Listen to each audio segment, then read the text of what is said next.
Selamat sore, Shalom. Shalom. Ada sukacita pada sore hari ini, yang bersyukur sebab kebaikan dan kemurahan Tuhan. Bisa lambai-lambaikan tangan di atas kepala dan beri sorak-sorai tepuk tangan yang paling dahsyat bagi nama Yesus Tuhan. Haleluya. Dalam sore hari ini kita mau datang dengan penuh ucapan syukur. Saya juga menyapa Bapak Ibu Saudara semua yang ada di rumah yang sedang menyaksikan ibadah online pada sore hari ini. Tuhan Yesus memberkati kita semua dimanapun kita berada. Biarlah kita mau masuk dalam pujian penyembahan pada sore hari ini. Amin. Mari kita mau bersatu hati, kita mau berdoa terlebih dahulu. Mari sama-sama tundukkan kepala, kita satu dalam doa. Terima kasih Tuhan Yesus buat kebaikan dan kemurahan-Mu, penyertaan dan perlindungan-Mu yang sungguh sempurna dalam kehidupan kami. Sungguh kami bangga memiliki Tuhan Allah seperti Engkau, Bapa yang mengasihi kami. Sungguh kami sangat mengasihi-Mu Tuhan. Kami ada sebab karena anugerah-Mu Tuhan. Terima kasih buat kesehatan, kekuatan yang Kau berikan pada setiap kami, sehingga sore hari ini kami dapat datang. Kami rindu menyenangkan hati-Mu lewat pujian penyembahan kami. Biar Kau yang bertahta atas pujian kami Tuhan. Karena kami percaya saat pujian kami naikkan, saat penyembahan kami berikan kepada Engkau Tuhan, sukacita-Mu mengalir pada setiap kami sore hari ini. Pemulihan, kesembuhan, bahkan kemenangan kami terima sore hari ini. Karena kami menyembah Tuhan Allah yang hidup. Engkau Tuhan Allah yang tidak pernah berubah. Kasih dan kuasa-Mu tetap sama, dulu, sekarang, dan sampai selama-lamanya. Dan setiap yang percaya sama-sama katakan amin. Haleluya. Terima kasih Tuhan. Haleluya Yesus. Kami mau menyembah, kami mau memuji.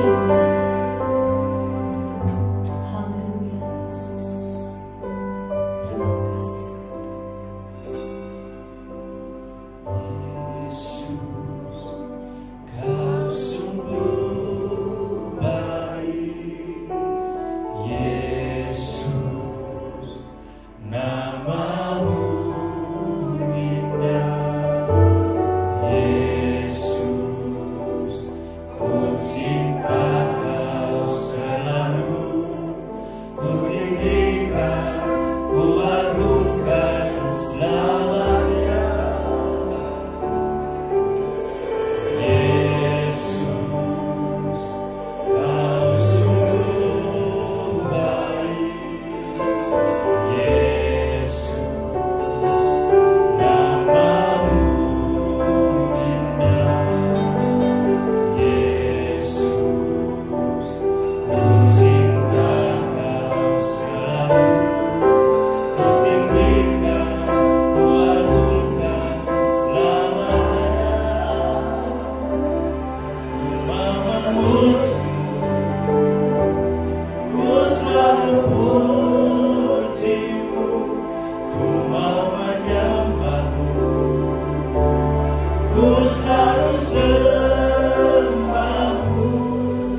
bersuka cita karena kebaikan-Mu. Kami mau merayakan kedahsyatan-Mu dalam hidup kami. Penyertaan-Mu sempurna atas kami Tuhan. Terima kasih yang siap memuji Tuhan dan merayakan kebaikan Tuhan, kemurahan Tuhan. Sama-sama katakan amin. Siap memuji Tuhan, siap bersuka cita karena kebaikan Tuhan. Amin. Beri tepuk tangan yang paling dahsyat bagi nama Yesus. Yesus.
Sore hari ini kita merayakan kebaikan Tuhan. Yes, amin. Tiba saatnya kita akan mendengarkan firman Tuhan. Terima kasih Tuhan buat segala yang terbaik yang sudah Kau berikan pada setiap kami. Keluarga yang baik, pekerjaan yang baik, pelayanan yang Kau berikan kami, kesempatan untuk melayani Engkau Tuhan. Terima kasih buat semuanya, buat segalanya. Kami bersyukur. Haleluya. Kalau sumber kekuatan kami Tuhan, Kau yang teguhkan setiap hati kami. Yang mustahil bagi manusia tidak pernah mustahil bagi Engkau Tuhan. Kami percaya kebaikan demi kebaikan sudah Kau berikan pada setiap kami. Kau yang teguhkan kami. Kami percaya bukan karena kami melihat dulu seperti Thomas, tapi kami melihat karya ajaib-Mu dalam kehidupan kami. Firman-Mu yang Kau genapi pada hidup kami Tuhan. Terpujilah nama-Mu Yesus, terpujilah Engkau Yesus. Haleluya. Haleluya.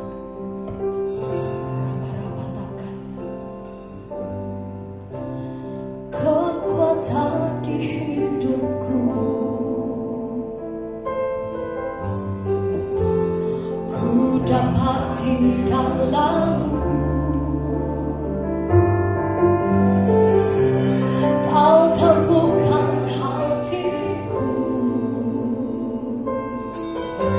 tiada yang mustahil bagi-Mu.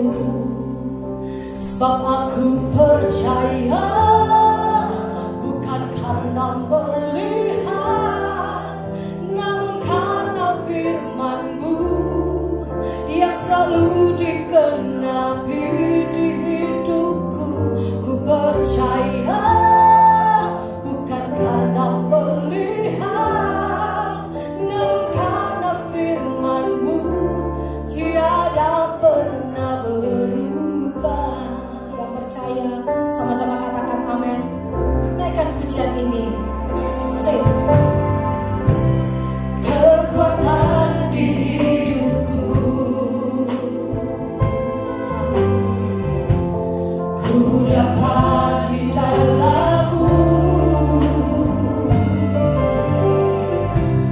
Kau teguhkan hatiku, tiada yang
karena firman-Mu tiada pernah berubah.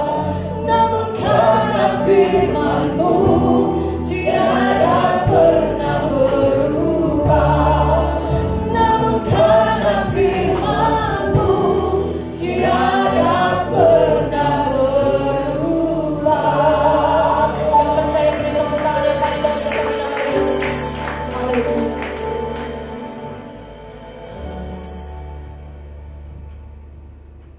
Karena firman-Mu yang tidak pernah berubah, itulah yang membuat kami yakin bahwa Engkau Allah yang konsisten dengan segala janji-Mu, Bapa. Dan tidak sedikit pun iman kami goyah di dalam segala tantangan pergumulan hidup ini. Karena kami percaya penyertaan-Mu itu kekal bagi setiap kami. Engkau tidak pernah meninggalkan perbuatan tangan-Mu. Engkau yang telah memanggil kami dan menyelamatkan kami dan menjadikan kami sebagai umat-Mu.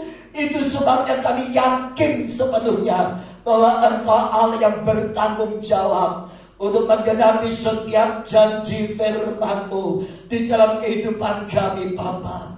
Segala kemuliaan, pujian, hormat dan ucapan syukur kami hanya persembahkan kepada Allah yang kami sembah, yang kami kenal, yang kami percaya di dalam nama Tuhan Yesus Kristus. Karena Kristus Yesus sebagai wujud pembuktian akan Bapa yang Maha Kuasa. Terima kasih Bapa. Kami bersyukur kalau kesempatan yang indah dalam hidup ini. Sore hari ini kami boleh pergunakan untuk beribadah kepada-Mu Tuhan. Kami bersyukur kalau Tuhan masih memberi nafas kehidupan bagi kami. Kami bersyukur kalau Tuhan masih memberi kami kesempatan untuk kami boleh beribadah kepada-Mu Bapa.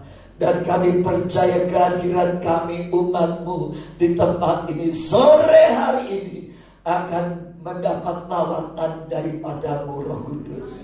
Urapi setiap telinga yang mendengar dan hati yang terbuka untuk firman-Mu Bapa. Urapi hamba-Mu Roh Kudus yang Tuhan Engkau akan pakai untuk menyampaikan isi hati Bapa melalui rahasia firman Tuhan yang akan disampaikan melalui lidah bibir hamba ya Bapa. Biarlah firman-Mu pada petang hari ini merupakan jawaban dalam setiap persoalan dalam kehidupan kami. Terima kasih Bapa, supaya melalui firman-Mu kami lebih mengenal siapakah Allah yang kami sembah di dalam nama Tuhan Yesus. Adalah Allah yang tidak pernah meninggalkan kami sedetik pun. Terpujilah nama-Mu Bapa. Sekarang berfirmanlah Tuhan, kami kuduskan waktu ini boleh menjadi bagian kami sepenuhnya untuk menerima berkat rohani yang Tuhan sedang siapkan bagi kami. Berfirmanlah Bapa, karena kami sudah siap untuk mendengar dan kami siap untuk melakukan firman-Mu di dalam hidup ini ya Bapa. Terpujilah nama-Mu, hanya dalam nama Tuhan Yesus Kristus kami berdoa. Yang siap terima firman Tuhan katakan amin. Silakan duduk saudaraku. Shalom. Puji Tuhan saudara. Mari kita sama-sama membaca firman Tuhan di dalam Injil Yohanes pasal yang kedua. Injil Yohanes pasal yang kedua.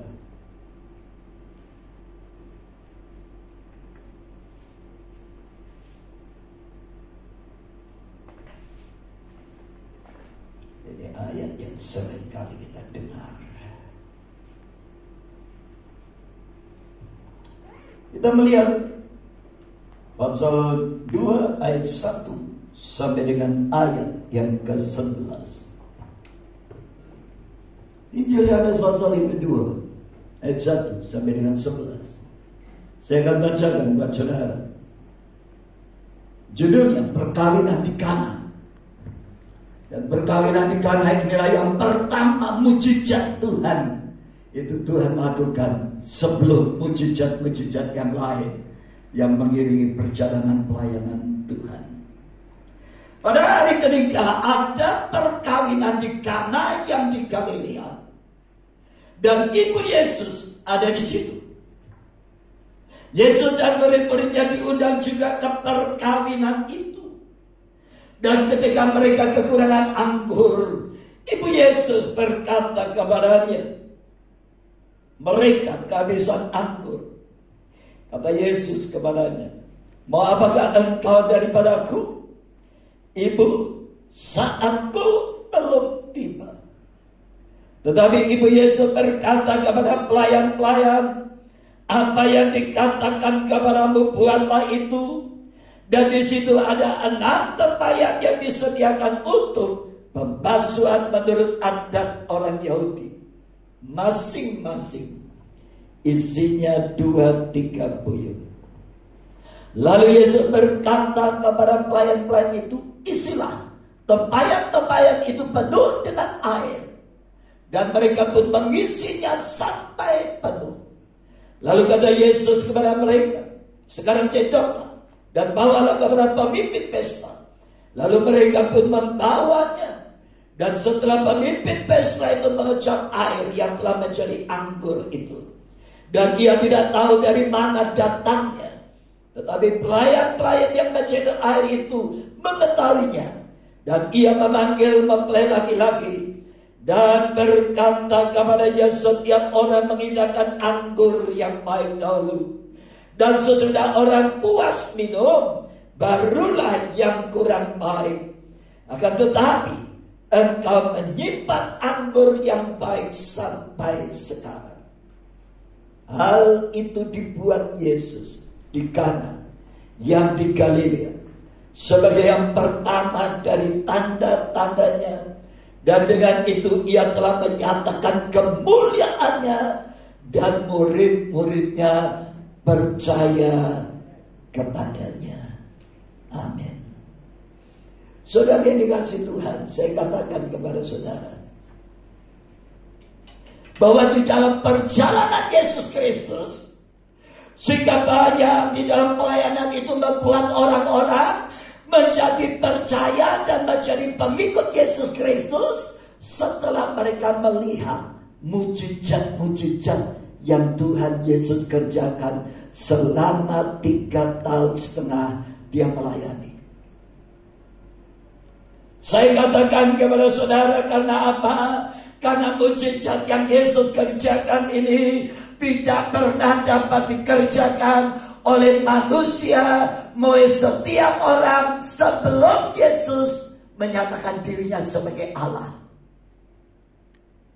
Itulah sebabnya, saudaraku, kita percaya bahwa di dalam Yesus Kristus sampai hari ini, bahkan sampai akhir zaman, mujizatnya tidak pernah berkurang, bahkan lebih dahsyat akan saudara dan yang alami. Namun yang menjadi persoalan, bagaimana kita sebagai anak Tuhan, bagaimana kita sebagai orang Kristen dapat mengalami mujizat Yesus Kristus itu di dalam hidup saudara dan saya selama saudara dan saya menjadi anak Tuhan. Kalau saudara dan saya menjadi orang Kristen, kalau saudara dan saya menjadi anak Tuhan, tapi saudara tidak pernah mengalami mujizat, maka saudara adalah manusia yang tersial di muka bumi. Kenapa saya katakan demikian? Karena kita punya Allah yang dahsyat, Yesus yang berkuasa, dan kuasanya tidak pernah berubah, baik kemarin, hari ini, bahkan untuk selama-lamanya. Kuasa Yesus tidak pernah berubah, dan sampai hari ini kuasanya tetap menyertai orang-orang percaya.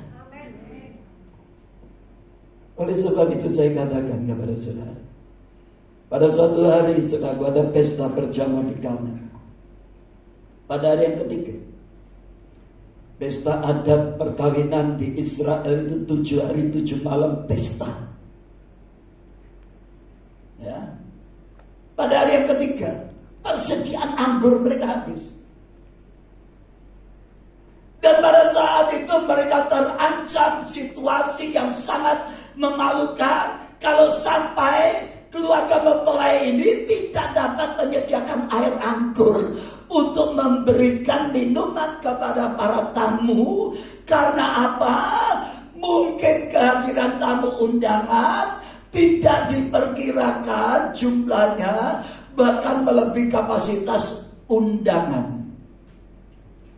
Makanya kadang-kadang di dalam undangan itu, pernikahan itu selalu dicantumkan berlaku untuk 2 orang. Karena apa? Kuatirnya undangan satu sih dijak 8. Soalnya banyak orang kalau dapat undangan pakai ajaji mumpung, sampai gedungnya dijak, susternya dijak. Nah itulah sebabnya kadang-kadang ada undangan yang ditulis keluarga, sekeluarga. Hendra Pranata sekeluarga. Berarti aku bisa mencampur celana utuh. Ya tak? Nah saudaraku, pada saat itu perjalanan di Kana ini dikatakan hari ketiga semua persediaan habis. Dan saat itu Ibu Yesus mungkin oleh keluarga itu dipilih seksi konsumsi. Jadi Maria Ibu Yesus tahu, saudaraku, oh anggur habis. Ini kalau sampai habis, ini sesuatu yang akan memalukan keluarga.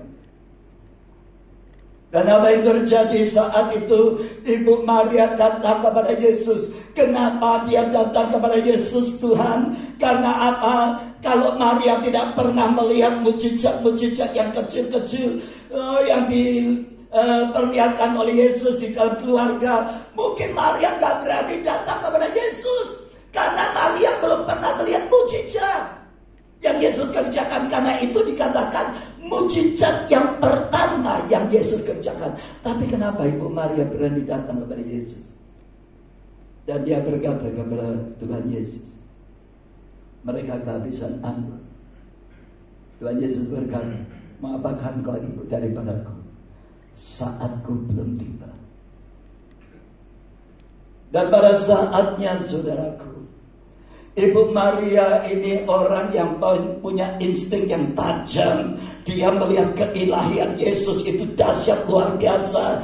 Anak yang dia kandung ini bukan anak sembarangan, tetapi dia tahu, saudaraku, ini adalah karya Roh Allah di dalam diri Yesus. Dan dia percaya Yesus sanggup menyelesaikan apa yang menjadi persoalan dalam perjamuan kawin di Kana itu. Makanya dia datang kepada Yesus.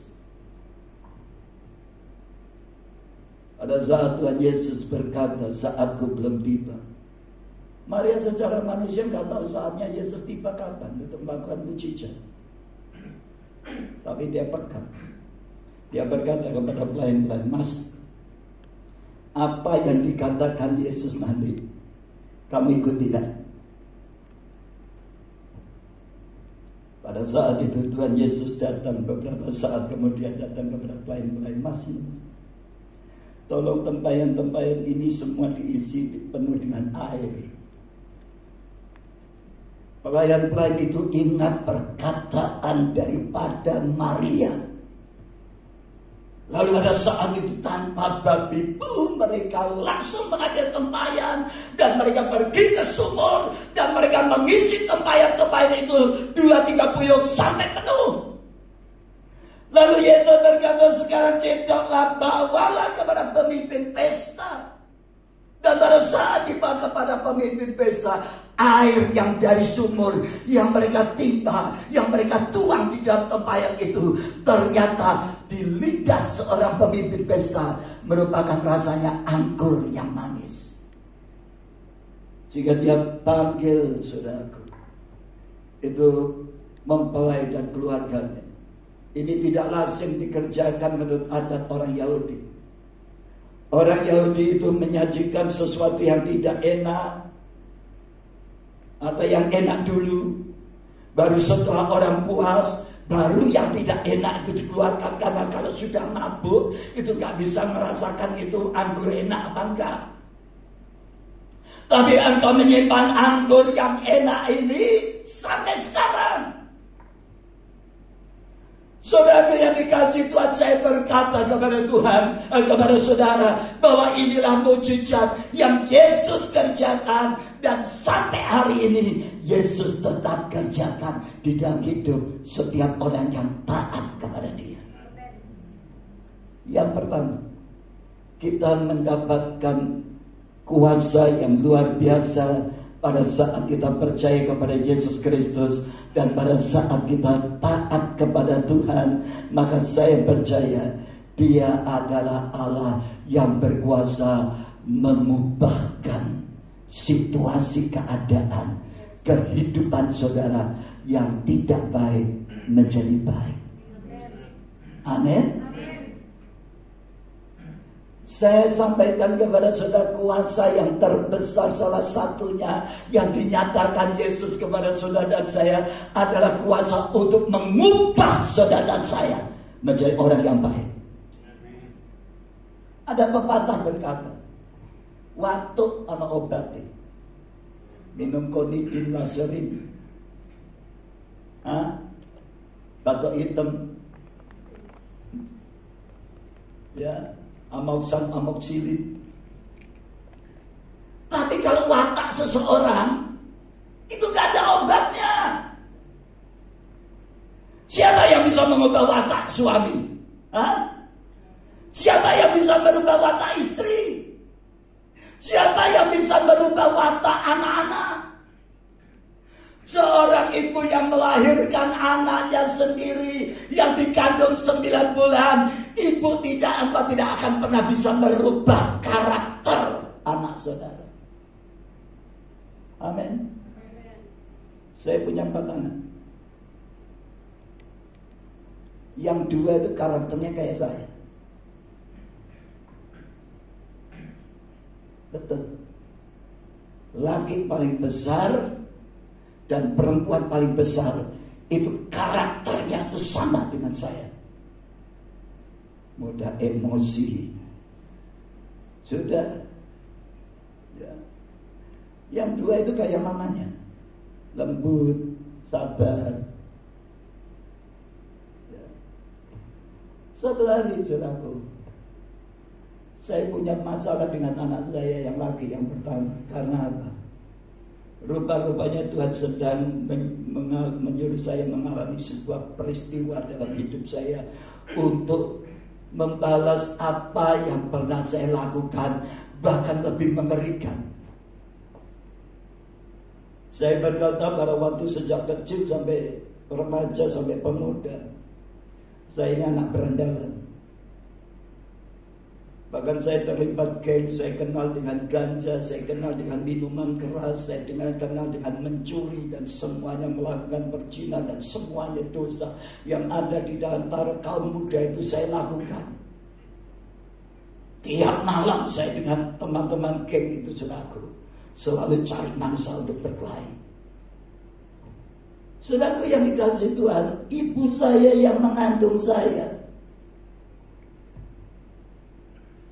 dia ngomong bahasa Ibrani itu mersuloh. Dia berkata, aku ngerti nih anak kowe cilik tak gede ini kayak gini. Tak peluntir. Saya dianggap kalau kue peluntir, bisa diuntir-untir gitu. Karena apa? Saya pernah hampir 2 kali membunuh ibu saya, saudaraku. Saya bawakan pisau dapur sama garpu. Saya kejar ibu saya. Karena apa? Dia kalau ngajar saya itu tidak manusiawi dulu. Karena saking nakalnya saya, sampai ibu saya ngomong begini, aku nek ngerasa anakku siji usus-usus depok gawe sekilan. Padahal saya nggak pernah mengukur ususnya ibu saya itu bener ada sedepok apa ada. Dia berkata, kalau aku tahu kamu gedenya begini, bejijak, nakal, saudaraku. Dia kecewa melahirkan saya. Dan pada waktu saya sudah menikah dan saya dikaruniai anak, ternyata anak saya ngakon hati. Bikin malu, bikin susah orang tua itu, saudaraku. Baru saya ngerasain dari wong tua itu nek diperlakukan anak-anak tidak nurut wong tua. Saudaraku, anak begitu sakara PDW, kurang ajar, nakal, jahat. Oh, saudaraku, orang tua itu nelongso, saudaraku. Saya baru ngerasain balas, ngerasakno, saudaraku. Apa yang saya perbuat, bahkan anak saya lebih dahsyat. Saya berkata kepada saudara, saya ajar, sudah. Tak sabui, tak kemucing, tak tutup sapu. Itu langganan. Tapi ternyata anak saya gak bisa berubah. Saudara. Jam 3 saya lihat korden belum oleh. Isi begadang. Isi diskotik. Mabuk di diskotik itu berkali-kali anak saya yang paling besar. Judi. Waduh. Mobil itu berapa kali digadekno, saudaraku. Sudah percaya? Satu saat istri saya ngomong begini, "Bi, anakmu wis gede. Aja mbok waneni terus, aja mbok ajar terus. Mbok nek ndekne krasa lara kowe diwaneni. Anakmu wis gede. Wis toh kita doa wae." Istri saya sabar orang. Saya mikir dengan ajaran saya, dengan didikan saya yang keras, anak saya bisa bertobat dan bisa berubah. No. Tambah menjadi-jadi. Pernah saya pukul besi, dia sakit, dia ambil besi yang ledowo. Saya dikejar sama aku. Jadi muter-muteran nih motor gitu sama aku. Saya nggak tahu siapa yang dikejar, pokoknya pada muter lagi sama aku. Ya, istri saya lihat itu, dia nangis-nangis sambil, "Yesus Tuhan, tolong Tuhan." Dan sampai saya jadi dikeprok, saudaraku. Salah siapa? Mungkin saudara saya akan berkata, "Tuh ya anak kurang ajar, wani dia orang tua ya." Gitu kan. Tapi saudara tahu, lewat tetesan doa air mata istri saya, bukan lewat kekerasan saya mendidik anak saya berubah. Amin. Satu hari pada waktu saya pelayanan di Jakarta, saya dapat telepon dari Hana, "P, kotor ditangkap polisi." Kenapa, saudaraku? Pada saat itu dia pengedar narkoba. Di Pandigiling dia dengan temannya, sudah dia di TO sama polisi, saudaraku. Dan pada waktu dia tunggu di Kampung Malang Kulon, di gang Profit, temannya disuruh ngambil barangmu. Pada saat temannya keluar, langsung digerebek polisi 4, saudara. Anak saya diboceng, dicepet polisi, anak saya polisi. Lain yang di. Saya sama istri saya di Jakarta, kakiku greweli, saudaraku. Selesai pelayanan saya langsung masuk hotel. Kita nangis bersama, doa bersama Tuhan. Biarlah ini caramu yang terakhir yang membuat anakku berubah dan bertobat. Sudah tahu? Kalau bukan Tuhan, tidak mungkin. Dalam perjalanan menuju kantor polisi, anak saya dilepas. Ayo, mutu nopo. Kalau di dalam dunia narkoba itu ada istilah kepala ganti kepala. Sudah tahu? Anak saya disuruh turun, saudaraku. Suruh pulang jalan kaki, tidak tahu naik bemo, saudaraku. Sepeda motornya ditahan. Dan saudara, pada saat itu saya menangis dengan istri saya, "Tuhan, Tuhan, kami hanya bisa bersandar dan berserah kepadamu. Saya sudah jadi hamba Tuhan, sudah melanglang buana di Jakarta, saudaraku. Tapi saya punya pergumulan, anak saya sendiri menjadi batu sandungan, menjadi duri di dalam daging kami, saudaraku. Saya menangis, istri saya menangis, dia berdoa, dia minta supaya Tuhan yang memiliki kuasa untuk mengubahkan. Itu Tuhan lakukan, saudaraku. Karena pada saat selesai kira-kira jam 1 anak saya telepon, Dia berkata, "Pi, kau sudah di rumah." "Oh ya, tapi kau ketakutan." Karena apa? Temannya itu di kantor polisi disonyoi rokok, dia dipukul sama kursi, dipendam, dihajar sama polisi untuk memberitahukan jaringan atau teman-temannya, saudaraku. Dan pada waktu dia dengar temannya, saudaraku, sahabatnya ngalami seperti itu, dia nangis takut, saudaraku. Apalagi keluarganya, saudaraku, menuntut anak saya, saudaraku, karena gara-gara anak saya, makanya temannya, anaknya dia itu ditangkap polisi dan diajar. Orang tuanya itu sakit hati dengan kami, saudaraku.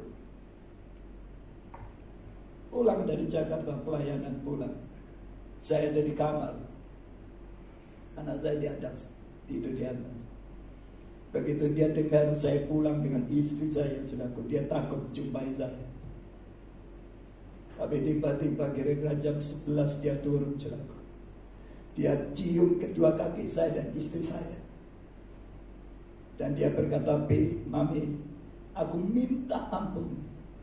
Aku minta maaf ya, Pi. Selama ini aku telah menyusahkan dan mempermalukan Mami. Anak saya menangis di kaki saya, saudaraku, kaki saya dan kaki istri saya diciumi." Sejak saat itu, saya beritahukan kepada saudara, dia mengalami perubahan yang luar biasa di dalam hidupnya. Saudaraku yang dikasihi Tuhan, saya berkata kepada saudara, hanya di dalam Yesus Kristus ada kuasa untuk mengubah situasi keadaan di dalam hidupmu.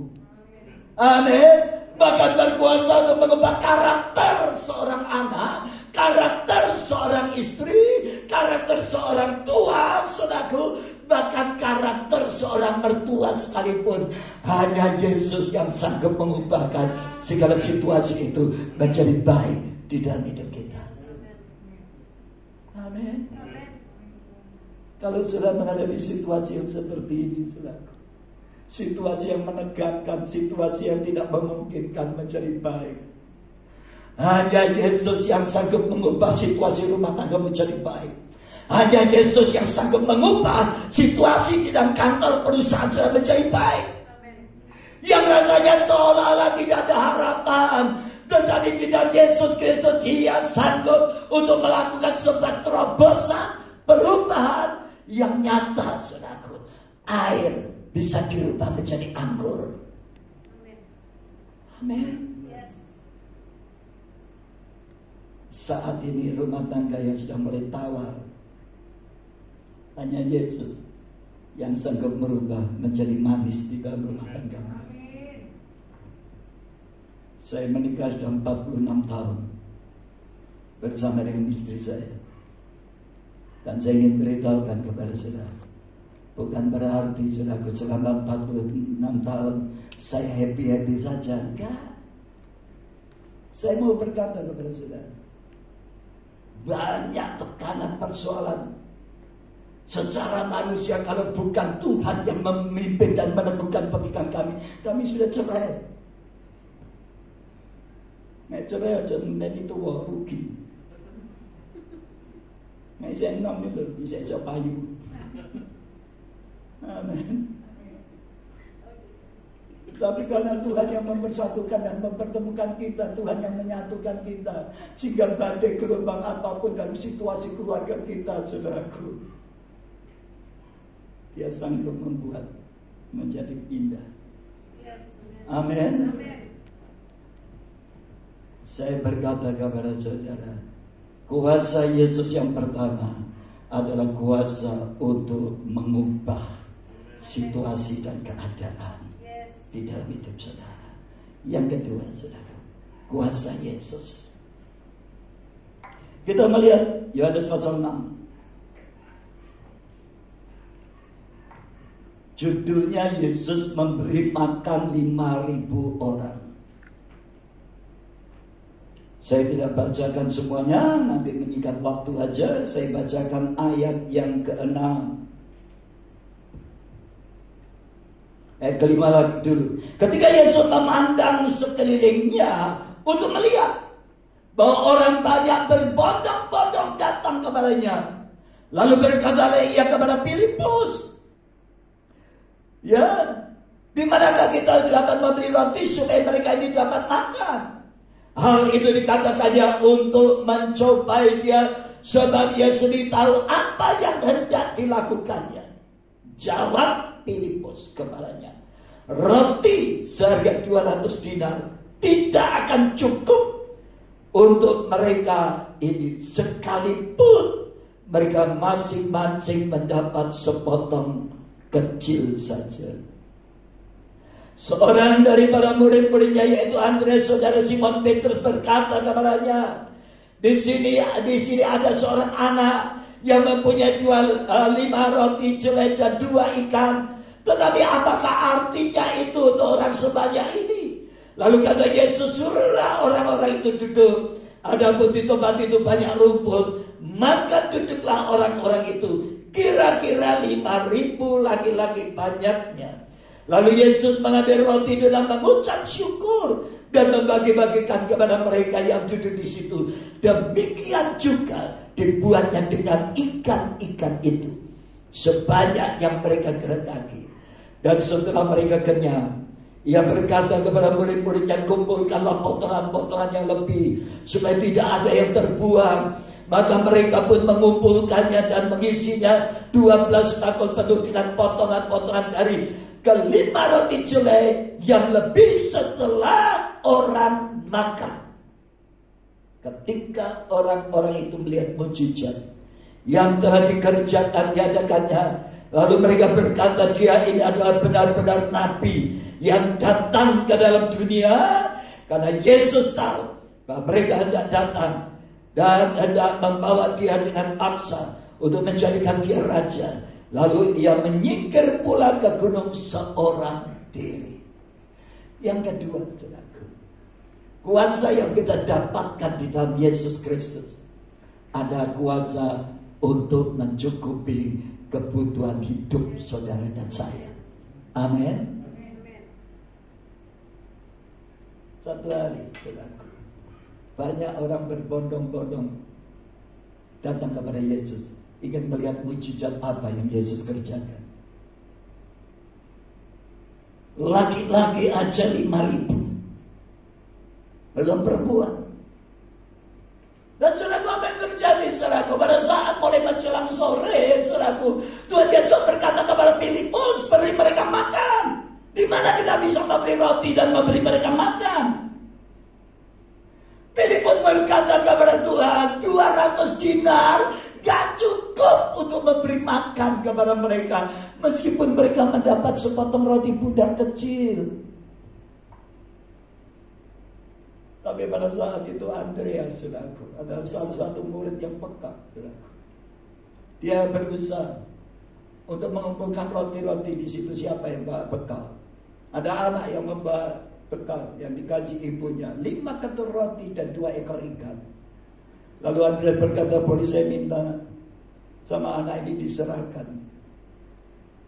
Lalu dia datang kepada Yesus, Guru, di sini ada anak yang membawa 5 ketur roti dan 2 ekor ikan.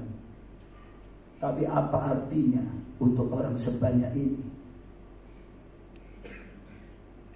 Kadang-kadang saudara dan saya diperhadapkan dengan gaji dan berkat yang engkau terima, dengan kebutuhan hidupmu tidak balance. Menurut akal pikiran gak cukup. Tapi saya katakan kepada saudara, percaya, Yesus sanggup mencukupkan dan menyediakan apa yang menjadi kebutuhan hidup saudara.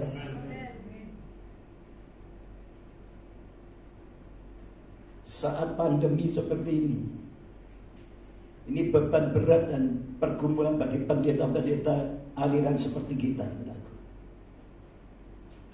Kalau aliran Protestan enak, pendetanya dapat gaji, sudah pasti setiap bulan dapat gaji dari majelis gereja. Karena dulu saya orang GKI, ya, saya salah satu pengurus PAPI, Persatuan Awam dan Perkabaran Injil dari Gereja GKI Depok. tahun 73. Saya salah satu pengurus di situ. Tahun 86, saudara dikasih Tuhan, saya mau diminta untuk menggembalakan gereja GKM Express, Gereja Navirision Jakarta. Pada waktu saya khotbah di gereja itu, pengurus gereja ini akhirnya rapat dan mereka menetapkan saya dipilih untuk menjadi gembala sidang di situ. Akhirnya saya diajak rapat di sebuah rumah makan, semua pengurus gereja hadir. Lalu mereka tawarkan saya untuk saya menjadi gembala mereka. Pada waktu itu masih Pak Leonardo, Pak Bunadi, bukan Pak Gunadi ya, Bunadi. Ya. Kemudian dia ngomong sama saya, Pak Hendra, apakah Bapak bersedia menggembalakan kami? Semua kebutuhan Bapak serta keluarga kami akan handle. Saya diberi gaji tetap, rumah saya disediakan, kendaraan saya disiapkan, sekolah anak-anak dibayari. Pokoknya semua dicukupi. Waktu itu saya dikasih 2,5 juta. Pulang dari Surabaya saya bisa happy, senang. Saya mau buat kejutan sama istri saya. Karena apa? Saya akan jadi gembala sidang di Jakarta. Tapi sudah tahu, pada waktu saya utarakan rencana yang ditujukan kepada saya untuk menjadi gembala, istri saya berkata, enggak, aku tidak ser. Jangan sampai kamu di Jakarta, Tuhan Yesus di Surabaya, katanya. Itu saya ingat sampai sekarang, saudara. Enggak, Les tapi kita berpadanan yang dengan ada saat ini aja, saudara. Secara manusia, saya cukup. Saya dicukupi dengan fasilitas yang cukup memadai. Rumah disediakan, kendaraan disediakan, sekolah anak-anak dibiayai. Kemudian saya mendapat gaji. Makanya kalau pendeta ada yang Protestan gak seneng naik pendeta aliran Pentakosta dapat berpuluhan gitu, saudara. Gak ngerasakan seperti saat ini, saudara. Pendeta Protestan disekipas-kipas. Pendeta aliran karismatik seperti kita ini, saudara, pendeta nih. Tidak ada pelayanan di luar gereja. Gereja-gereja masih tutup semua, masih banyak yang tutup. Gereja yang biasa mengundang saya di Cirebon, di Jombang, tidak berani ibadah. Di Surabaya, Goshen juga belum berani, masih online, dan sekarang tutup lagi, baru buka di kartu tutup lagi.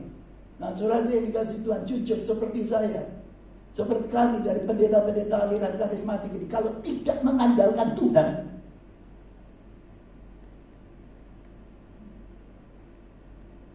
jemaat aja tidak semuanya ngasih berpuluhan loh.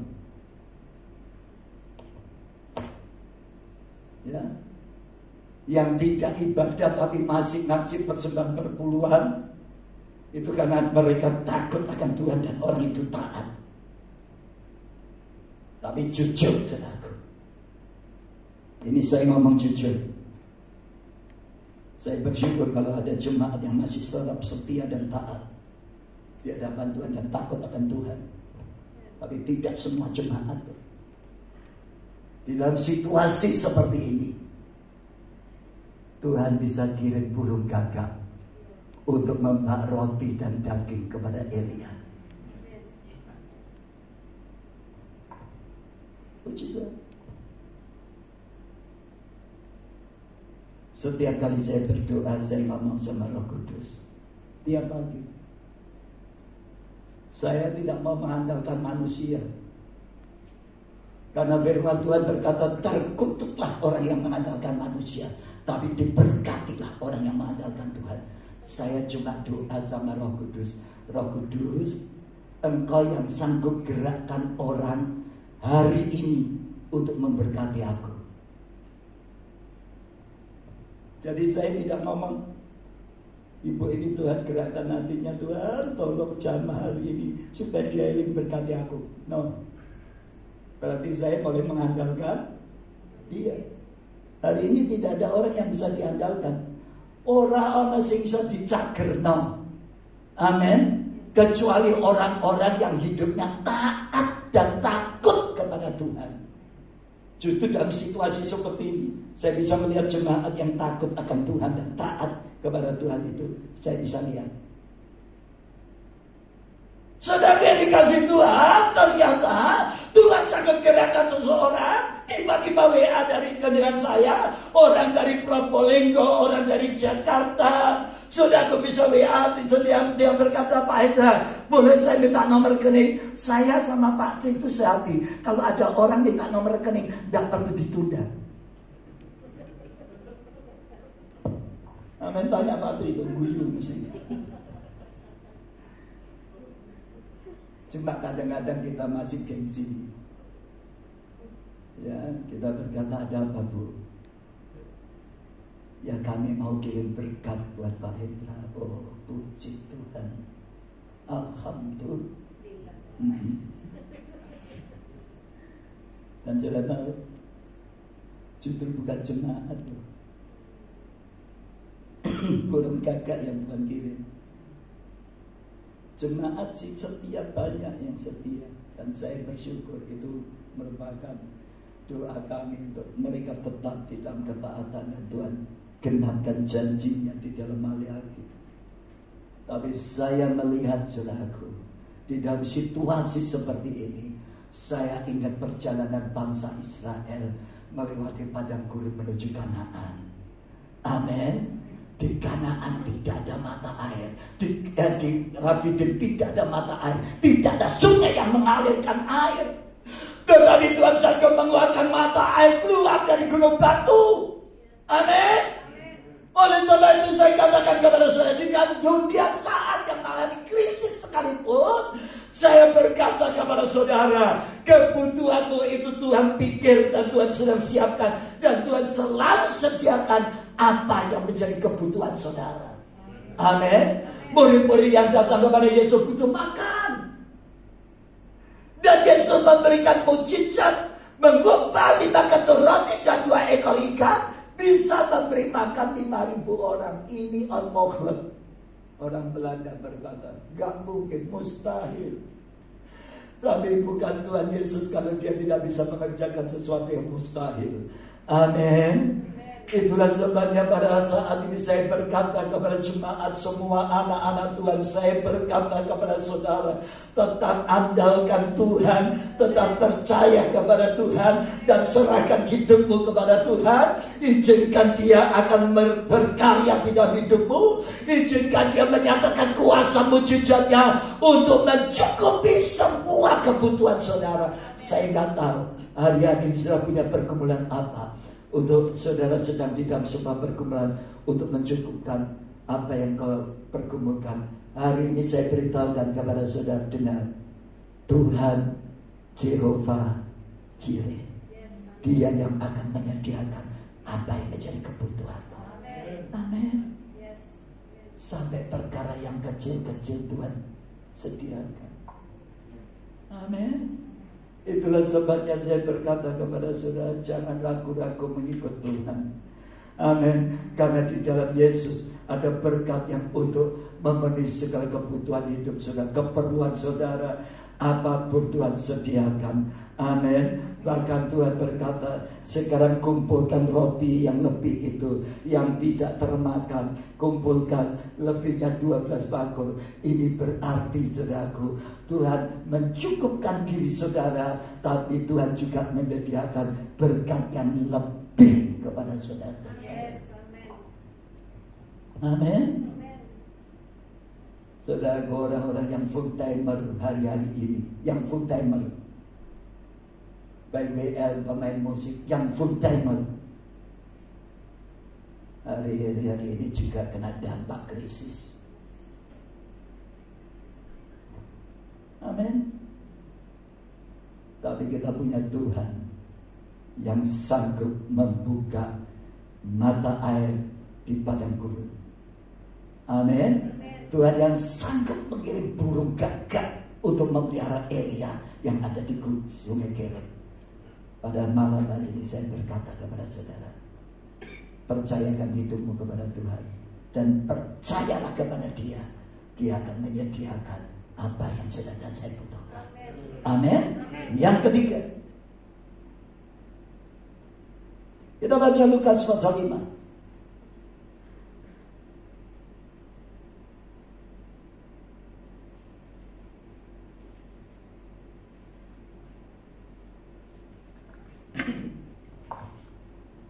Ayat 1.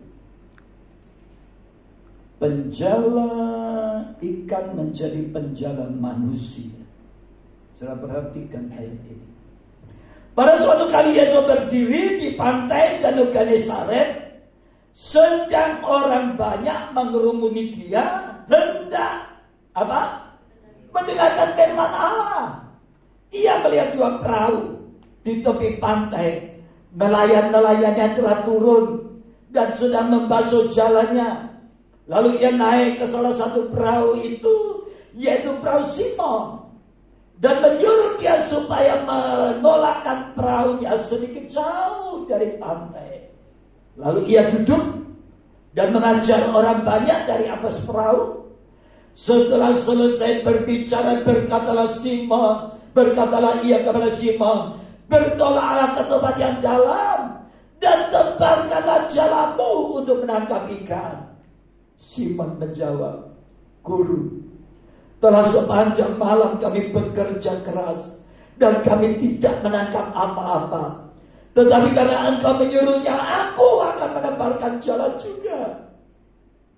Dan setelah mereka melakukannya, mereka menangkap sejumlah besar ikan, sehingga jala mereka mulai koyak. Lalu mereka memberi isyarat kepada teman-temannya di perahu yang lain supaya mereka datang membantunya. Dan mereka bersama-sama mengisi kedua perahu itu dengan ikan sehingga hampir tenggelam. Ketika Simon Petrus melihat hal itu, ia pun tersungkur di depan Yesus dan berkata, Tuhan, pergilah daripadaku, karena aku ini seorang berdosa. Sebab ia dan semua orang yang bersama-sama dengan dia takjub oleh karena banyaknya ikan yang mereka tangkap. Demikian juga Yakobus dan Yohanes, anak-anak Zebedeus, dan yang menjadi teman Simon. Kata Yesus kepada Simon, jangan takut. Mulai dari sekarang engkau akan menjadi penjala manusia. Dan sesudah mereka menghela perahu-perahu itu ke darat, mereka pun meninggalkan sesuatu, lalu mengikut Yesus. Dahsyatnya kuasa Tuhan yang ketika dibuktikan di hadapan saudara dan saya sampai hari ini, yaitu kuasa yang dahsyat pada saat Tuhan melihat perahu Simon dan Yohanes. Pada waktu itu mereka sudah sedang ada di pantai membersihkan jalan mereka. Yesus tahu mereka sedang letih, mereka sedang gagal di dalam bisnis mereka untuk menjadi penangkap ikan. Yesus naik ke salah satu perahu, yaitu perahu Simon. Yesus berkata, bertolaklah ke tempat yang lebih jauh dari darat. Lalu Yesus mengajar, menyampaikan firman Allah. Setelah dia selesai mengajar, orang yang berbondong-bondong datang, saudaraku. Yesus berkata kepada Simon, Simon, bertolaklah ke tempat yang lebih dalam. Lalu setelah Simon dan teman-temannya dua perahu itu mulai bertolak ke tempat yang dalam, Yesus berkata, sekarang Simon, tebarkan jalamu ke danau ini. Simon berkata, Guru, sepanjang malam kami sudah mengelilingi danau ini, tapi kami tidak mendapat apa-apa. Tetapi karena Engkau berfirman, sekarang aku akan lakukan. Dan pada saat Simon menebarkan jalannya, saudaraku. Dan kemudian dibuat Tuhan mereka takjub. Karena apa? Jalan mereka terisi dengan ikan-ikan yang cukup banyak sekali, saudaraku. Sampai perahu mereka hampir tenggelam, lalu mereka memberi isyarat untuk perahu yang lain untuk mengisi perahu, dan mereka pergi ke darat. Dan saat itu Simon tersungkur di hadapan Tuhan. Dan dia berkata, Tuhan, menyingkirlah daripadaku karena aku ini orang berdosa. Saya beritahukan kepada saudara, banyak orang-orang saat ini sedang di dalam kelelahan jiwa karena tekanan persoalan di dalam pekerjaan, di dalam keluarga. Seolah-olah kita gak tahu, saudaraku, apa yang kita kerjakan hari-hari ini. Kita gak tahu, saudaraku. Saya berkata kepada saudara, hari-hari ini banyak orang yang sudah mulai putus asa. Pengusaha-pengusaha sudah mulai putus asa. Banyak mereka yang gulung tikar, banyak mereka yang tutup perusahaan pabrik, mereka tutup. Dan hari ini yang membuat saya terkejut, saudaraku, banyak perusahaan-perusahaan yang modalnya itu luar biasa, saudaraku. Tapi hari ini banyak mereka yang tutup, termasuk, saudaraku, Matahari. Ya, di seluruh Indonesia ribuan, saudaraku. Tapi hari ini banyak yang tutup. Dan banyak yang diliburkan. Untuk sementara ada yang permanen di PHK. Dari tingkat pengusaha sampai kepada karyawan, hari ini banyak orang yang sedang tertekan. Kalau hari ini sudah tetap masih bisa bekerja, sudah tetap bisa bekerja di dalam sebuah perusahaan, jaga baik-baik itu. Ucapkan syukur kepada Tuhan. Karena itu anugerah yang Tuhan berikan kepada saudara. Tapi jujur, saudaraku, hari-hari ini banyak orang mengeluh. Hari-hari ini banyak orang menderita kekurangan. Hari-hari ini banyak orang yang mulai stres, putus asa, saudaraku. Karena apa? Kebutuhan mereka tetap. Tetapi, saudaraku, pemasukan yang mereka dapatkan sudah tidak ada. Untuk bayar kos tidak ada. Makanya diberikan, ditakutkan, saudaraku, akan banyak tindakan kriminal yang lebih sadis hari-hari ini. Takutnya nanti karena lapar orang bisa melakukan tindakan-tindakan anarkis dan tidak manusiawi, saudaraku. Jangan heran nanti kalau sudah melihat orang gampang emosi. Hari-hari ini di jalan lebih baik hati-hati, saudaraku. Amin. Banyak orang mudah emosi karena apa? Stres, tertekan oleh masalah. Tapi saya berkata kepada saudara, Yesus hadir untuk memberikan harapan kepada orang-orang yang tidak punya pengharapan. Amin.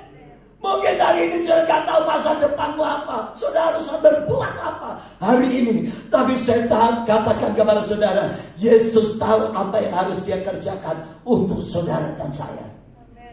Amin. Dia tidak akan pernah membiarkan saudara dan saya jatuh tergeletak.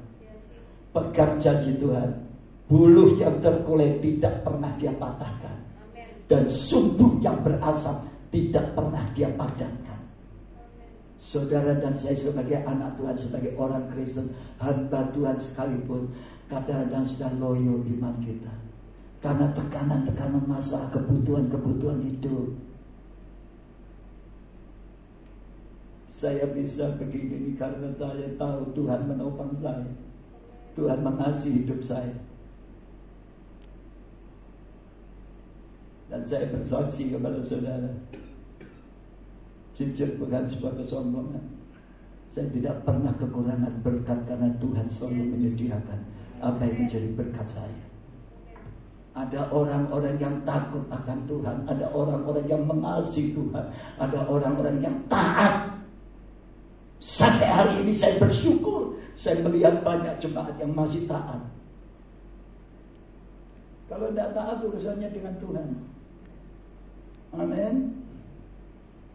Saya tidak ngomong Tuhan buat dia taat. Oh, kalau berarti saya doakan ada pamrihnya. Saya berkata kepada saudara, dia memberikan pengharapan kepada orang-orang yang sudah tidak berpengalaman seperti Petrus. Sehari kerja tidak ada hasilnya, semalam suntuk dia ubah itu danau Genesaret, tidak ada seekor ikan pun nyantol di jalan mereka. Tapi karena Yesus berbicara, berfirman, tebarkan jalanmu, maka Petrus melakukan. Karena Engkau yang berfirman, aku lakukan. Hari ini kalau saudara rindu mengalami dan melihat mujizat Tuhan nyata di dalam hidupmu, belajarlah jadi anak Tuhan, jemaat dan hamba Tuhan yang taat, sebagai bukti kau takut akan Tuhan. Yang keempat, yang terakhir, sebelumnya banyak mujizat, tapi saya berkata kepada saudara, ini yang terakhir. Sebab saya sudah dipesoni cucu saya tadi, Opa kalau khotbah jangan lama-lama.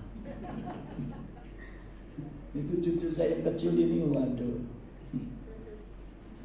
belum saya khotbah dia sudah ngomong begitu. Opa kalau khotbah jangan lama-lama ya. Saya bersyukur itu. Kita baca Yohanes 11. Judulnya Lazarus dibangkitkan.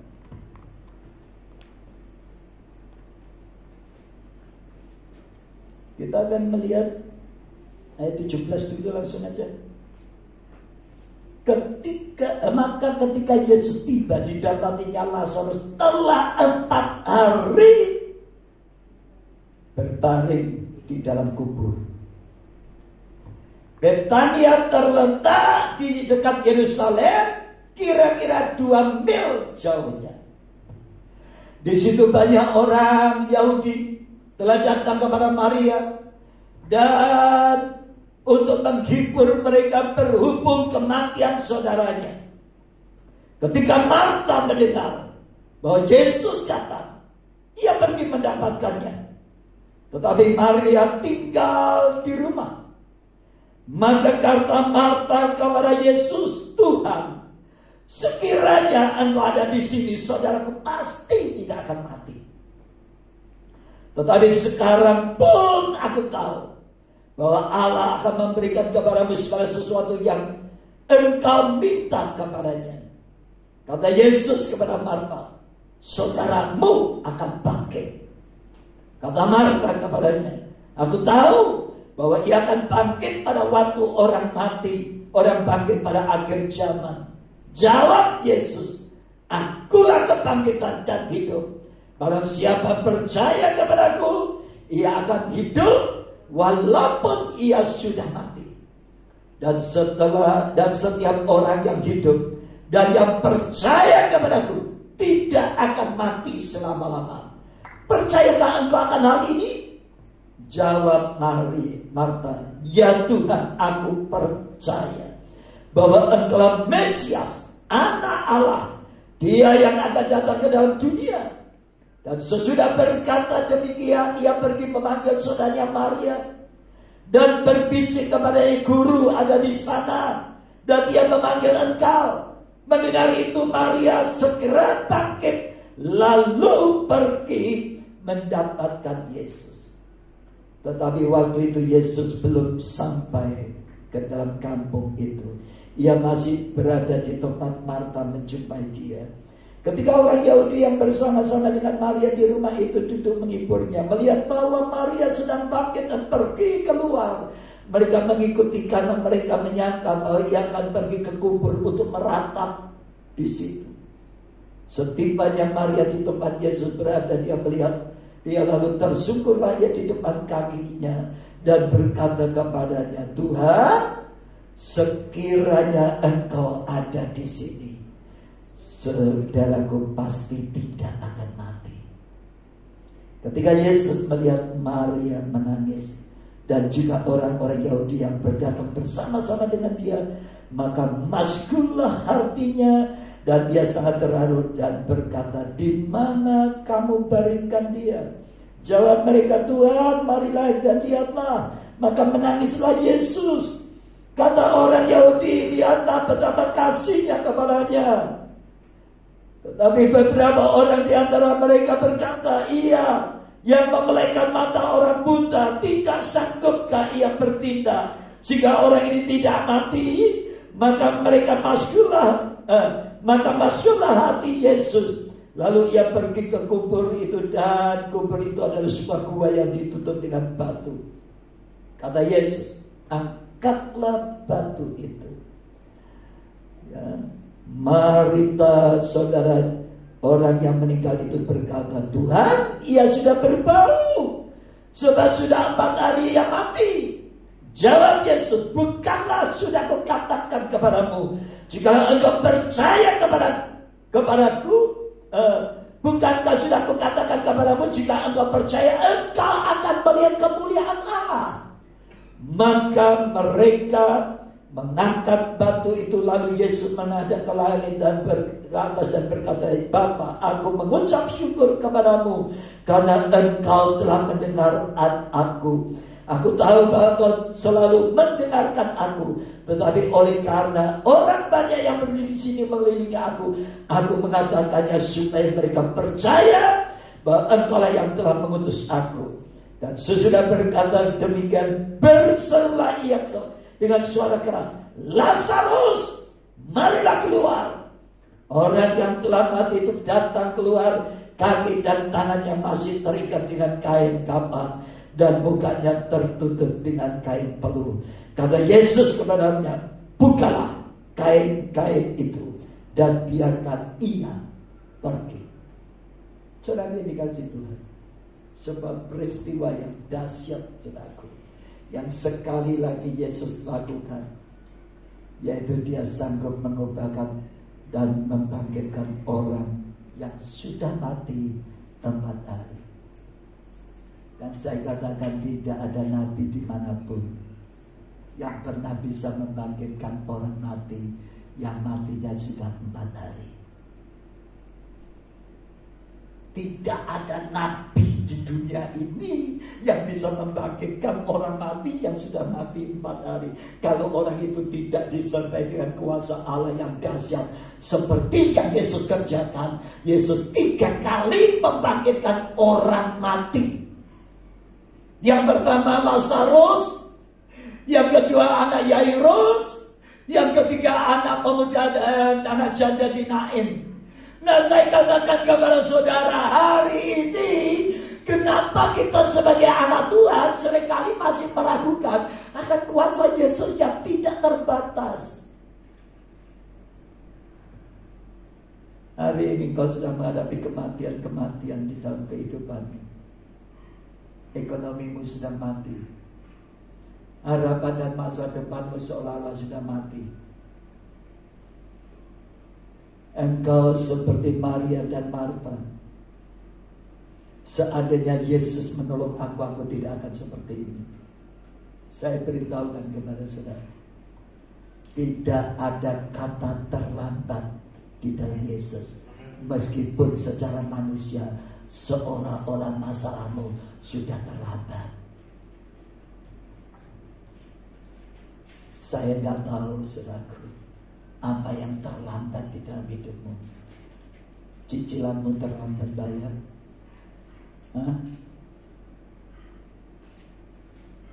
Apa yang kau butuhkan sekarang sudah tidak bisa bayar. Sudah terlambat berapa bulan. Beberapa hari yang lalu ada seorang hamba Tuhan selaku dari Jakarta WA saya. Tujuannya dia sharing sama saya. Dia menceritakan, dia minta bantuan doa saya dari Jakarta saya. Dia berkata, Pak Hendra, sekarang SIM saya ini sudah terlambat 4 bulan. Saya gak bisa perpanjang. Dan kalau bisa perpanjang itu biayanya 800.000 di Jakarta.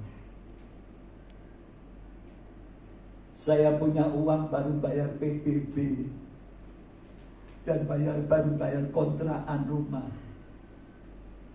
Saudaraku, pada saat itu saya mulai tanya dengan teman saya yang lain, bagaimana keadaan dia. Biasanya dia ini orangnya royal Tuhan. Dia berkata, biasanya orang ini biasanya cinta Tuhan. Kenapa dia sekarang mengalami seperti itu? Dia berkata, dia WA saya, dia dalam keadaan susah. Saya paginya sudah doa sama Tuhan. Tuhan, kalau aku nolong orang, kalau Engkau menjadikan aku saluran berkat bagi seseorang, orang itu Tuhan gerakkan kirim WA sama saya, supaya saya bisa menyalurkan berkat Tuhan itu tepat pada orang, tepat pada sasarannya. Loh, kok dia persis? Saya transfer dia. Lalu dia jawab seperti begini, saudaraku, ini benar Tuhan, saya tidak bohong dalam nama Tuhan Yesus. Kok masih ada orang yang peduli ya dengan orang yang susah seperti kau Indra. Saya berkata, saya cuma minta berkat, cuma ingin supaya saya juga boleh menjadi saluran berkat, supaya saya tidak menjadi manusia yang egois dengan berkat yang Tuhan berikan kepada saya. Saya sedang menangkap firman Tuhan menjelang awal tahun, bahwa orang yang akan diberkati tahun 2020 adalah orang yang siap menjadi berkat.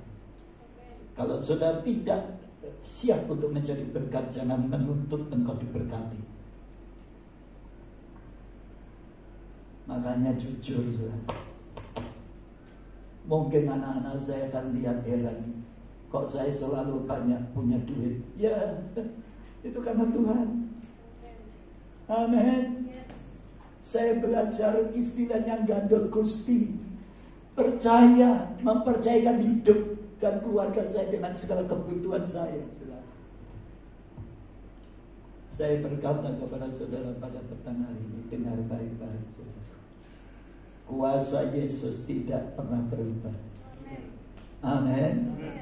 Sekalipun rasanya sudah terlambat, tapi bagi Tuhan, Dia akan buktikan bahwa Dia adalah Allah. Dia adalah Tuhan yang ajaib, yang tidak terbatas oleh waktu. Amin. Dan tidak terbatas oleh tempat. Itulah Yesus Tuhan kita. Oleh sebab itu, saudara, percayakan hidupmu di tengah-tengah situasi pandemi seperti ini, di tengah-tengah situasi yang tidak pasti seperti ini. Pandang Yesus, satu-satunya yang engkau bisa andalkan di dalam hidup ini, di dalam bisnismu, di dalam rumah tanggamu, di dalam studi anak-anakmu, di dalam seluruh kebutuhan hidupmu. Tuhan memberkati. Amin. Kami sangat bersyukur. Kalau petang hari ini kau berfirman di tengah-tengah kami, biarlah firman untuk membangkitkan keyakinan dan iman kami kepadamu, Bapa. Bahwa kami tidak ragu-ragu, percaya kepada Yesus, Tuhan kami yang tidak pernah mengecewakan kami. Tuhan, kau tahu akan keadaan kami di tempat ini. Mungkin ada di antara mereka yang sedang menghadapi pergumulan di dalam keluarga mereka. Mereka menghadapi karakter, sifat suami, sifat anak, sifat istri, sifat mertua yang secara manusia menekan kehidupan kami dan membuat kami stres. Bapa, kami percayanya Yesus Tuhan, Kau yang sanggup mengubahkan karakter seseorang yang tidak baik menjadi baik. Amin.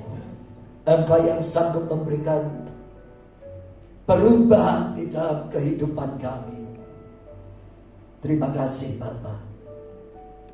Ajarkan kami mempercayai bahwa Engkau adalah Allah yang selalu tahu dengan kebutuhan hidup kami, bahkan selalu menyediakan berkat bagi kami. Dan Kau tidak pernah membiarkan kami letih lesu dan kelaparan. Engkau sanggup memberkati kami di tengah-tengah situasi kekeringan sekalipun. Karena kami percaya dari gunung batu bisa keluar mata air, dari padang gurun bisa keluar mana, dari padang gurun ada burung puyuh. Tuhan, Itu semua karena keajaiban dan kedaulatan-Mu yang Kau nyatakan Tuhan. Bahwa Engkau adalah Allah yang sanggup melakukan segala perkara yang tidak mungkin menjadi mungkin. Hamba berdoa berkati semua jemaat Tuhan yang hari-hari sedang bergumul masalah ekonomi keuangan. Hamba mohon Tuhan berkati mereka dalam nama Tuhan Yesus Kristus. Di tengah-tengah situasi sulit dalam pekerjaan, Engkau sanggup menyediakan rezeki dan berkat bagi setiap mereka. Di dalam nama Tuhan Yesus Kristus, kami percaya 5 ketul roti dan 2 ekor ikan sanggup memberi makan 5.000 orang lebih. Dan kami percaya berkat-Mu sanggup untuk mencukupi kebutuhan kami sekeluarga. Dari hari ke hari dan bulan berkali bulan, kami percaya orang yang mengandalkan Tuhan tidak akan pernah kekurangan. Terima kasih Bapa. Kami bersyukur Tuhan bahwa Engkau memberikan jawaban orang-orang yang tidak punya pengharapan hari-hari ini. Karena seolah-olah kehidupan mereka hampa. Kehidupan mereka tidak tahu apa yang harus mereka alami masa depan mereka. Namun kami percaya Tuhan, Engkau melihat dari surga dengan mata yang penuh belas kasihan kepada setiap umat-Mu yang letih lesu pada malam hari ini. Mereka yang sedang tertekan dengan penyakit, mereka yang tertekan dengan keuangan, mereka yang tertekan masalah ekonomi Tuhan, mereka yang tertekan masalah rumah tangga. Hamba berdoa biarlah Roh Kudus akan memeteraikan firman-Mu di dalam setiap hati kami Tuhan. Terima kasih Bapa. Engkau memberkati seluruh sidang jemaat-Mu Tuhan. Lawan kami semua, umat-Mu yang saat ini Tuhan sedang di dalam tekanan, sedang di dalam keadaan tertekan jiwa mereka. Namun kami tetap percaya bahwa buluh yang terkulai tidak pernah Tuhan patahkan, dan sumbu yang sudah berasap tidak akan pernah Tuhan padamkan. Itu janji-Mu Tuhan. Makanya kami percaya Roh Kudus, Engkau selalu memberi kekuatan yang baru, memberikan pertolongan yang menjadi pengharapan kami. Terima kasih Bapa. Meteraikan firman-Mu dalam setiap kehidupan kami. Jadikan kami sebagai orang-orang yang tetap beriman dan percaya bahwa di dalam Yesus Tuhan ada pertolongan. Amen. Terima kasih Bapa. Terpuji nama-Mu kekal selama-lamanya. Biarlah firman ini menjadi rema di dalam kami. Terpuji nama-Mu Bapa. Haleluya. Yang diberkati Tuhan katakan amin. Tuhan.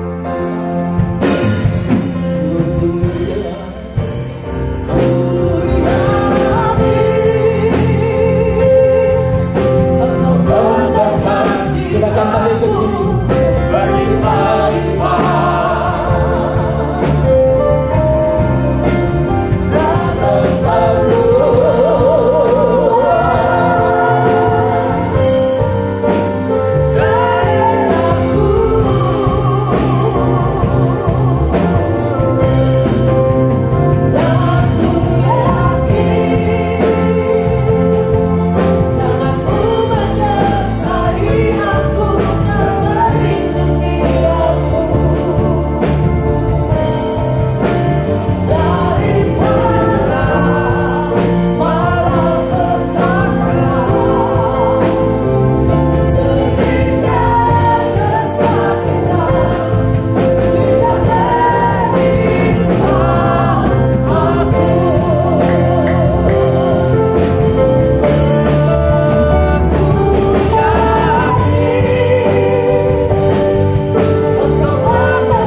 Terima kasih ya Tuhan, sehingga Engkau telah memberi kesempatan kami untuk kami boleh dapat beribadah pada sore hari ini. Terima kasih atas kebenaran firman-Mu yang telah disampaikan oleh hamba-Mu Bapak Gembala kami Tuhan, di mana kami diajarkan untuk selalu hanya berharap kepada-Mu ya Tuhan. Kami harus taat, kami harus setia di dalam berjalan bersama Engkau ya Tuhan. Apapun masalah yang sedang kami hadapi, apapun rintangan yang sedang kami hadapi, saat kami bersama Engkau, kami yakin Engkau akan memberikan kekuatan, Engkau akan beri kemampuan, dan Engkau akan memberikan jalan keluar bagi kami. Amin. Kami yakin dan percaya bahwa Tuhan yang kami sembah sanggup memberikan mujizat-mujizat-Nya. Dulu, sekarang, sampai selama-lamanya. Mujizat pasti dan tetap terjadi dalam kehidupan kami. Terima kasih ya Tuhan. Memberkati Bapak Gembala kami, Bapak Pendeta Hendra Pranata. Engkau berkati Tuhan di dalam pelayanannya, di dalam kehidupan keluarganya, di dalam apapun yang beliau lakukan, kerjakan, Engkau buat menjadi berhasil dan beruntung ya Tuhan. Engkau mengetahui Tuhan di dalam melayani kami, di dalam mengembalakan gereja JKI Bos ini Tuhan. Engkau mengetahui rintangan, halangan, hambatan yang terjadi. Kami yakin dan percaya bahwa Engkau yang akan selalu memberi kekuatan, kesehatan, umur panjang. Engkau berikan hikmat Tuhan. Sehingga lewat gembala kami boleh dapat lebih mengenal dan memahami siapa Engkau Tuhan yang kami sembah. Engkau juga melihat setiap kami yang telah mengambil kesempatan untuk melayani pada sore hari ini, mulai dari worship leader, pemain musik, singer, dan Engkau juga melihat yang bagian kameramen, pembawa kolektan. Engkau melihat juga penerima tamu, dan semua kami yang hadir pada sore hari ini. Apa yang kami lakukan, kerjakan, tidak akan pernah kembali dengan sia-sia. Kami yakin dan percaya Tuhan bahwa Engkau akan selalu menyertai, melindungi, serta memberkati kami. Dan Engkau melihat kami akan kembali pulang Tuhan. Kami akan kembali menghadapi kenyataan hidup kami masing-masing. Kami akan kembali menghadapi masalah kami, permasalahan kami. Tetapi pada saat ini kami yakin dan percaya, kami pulang, kami sudah berubah, kami sudah mendapatkan kekuatan, kami sudah mendapatkan hiburan. Dan kami yakin percaya firman tidak akan berlalu dengan sia-sia. Apa yang telah ditabur akan kami lakukan di dalam kehidupan kami. Sehingga kami kuat di dalam menjalani kehidupan ini. Terima kasih ya Tuhan, dan saatnya kami akan kembali pulang. Jemaat yang dikasihi Tuhan, pulanglah dan terimalah berkat daripada Tuhan. Tuhan memberkati dan melindungi engkau. Tuhan menyinari engkau dengan wajah-Nya dan memberikan engkau kasih karunia-Nya. Tuhan menghadapkan wajah-Nya kepadamu dan memberikan engkau shalom, damai sejahtera. Mulai hari ini sampai Maranatha, bahkan sampai selama-lamanya, hanya di dalam nama Tuhan Yesus Kristus. Yang percaya sama-sama katakan amin.